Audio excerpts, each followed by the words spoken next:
20 years. That is how long a secret can rot inside a man's soul until it finally consumes him from the inside out. I stood before the house, the wood gray and brittle, like the bones of the life I should have lived. The letter was heavy in my hand.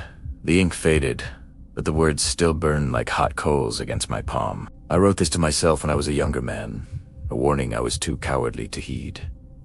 Now, the time has come. The air was cold, smelling of wet earth and ancient dust. I stepped inside, and the world outside simply ceased to exist. The door slammed shut, a finality that echoed through the empty hallways. I was no longer alone with my thoughts. I clicked on my flashlight. The beam cut through the dark like a blade, revealing the wreckage of a forgotten home. Every shadow seemed to move just out of sight.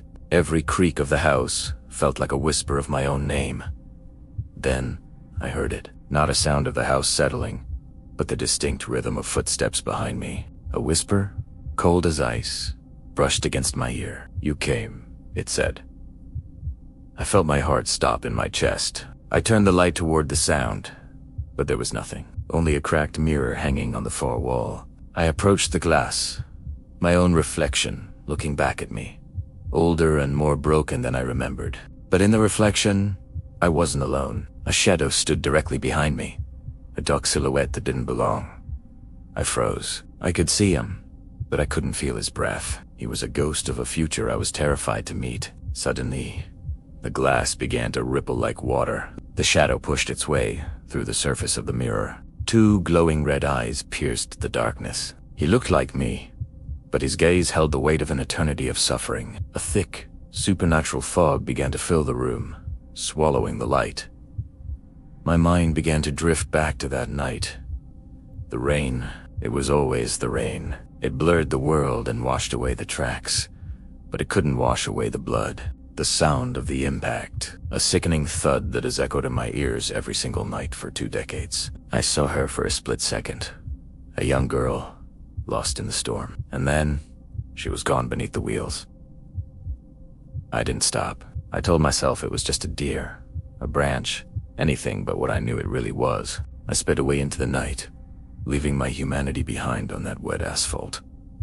I thought I had escaped. But future Ahmad was here to remind me that there is no escape from yourself. "You'll let her die," he hissed. He grabbed my collar, and his touch was like dry ice. "Look at what you've become," he said. "A ghost in a living body."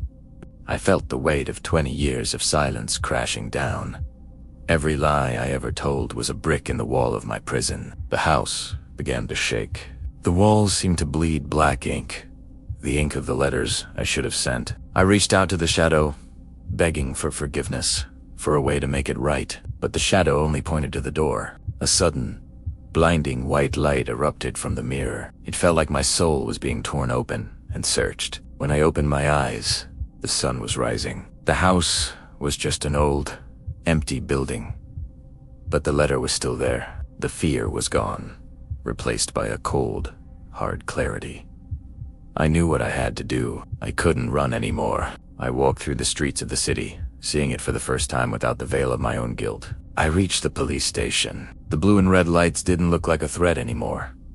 They looked like a sanctuary. I told them everything. The rain, the car, the girl. I felt lighter with every word, as if I were finally breathing air. The cell was small, but for the first time in 20 years, I wasn't trapped.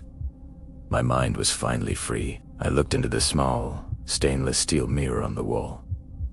I saw only myself. No shadows. No red eyes. The reckoning was over, but as I sat in the silence, I realized that secrets have a way of finding new homes. Miles away, in a different city, another man found a letter on his doorstep. The same faded ink.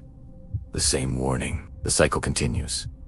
Because we all have shadows. And eventually, they all come to collect what is owed. Sleep well, for the past is never truly buried. It is only waiting for the right moment to knock on your door.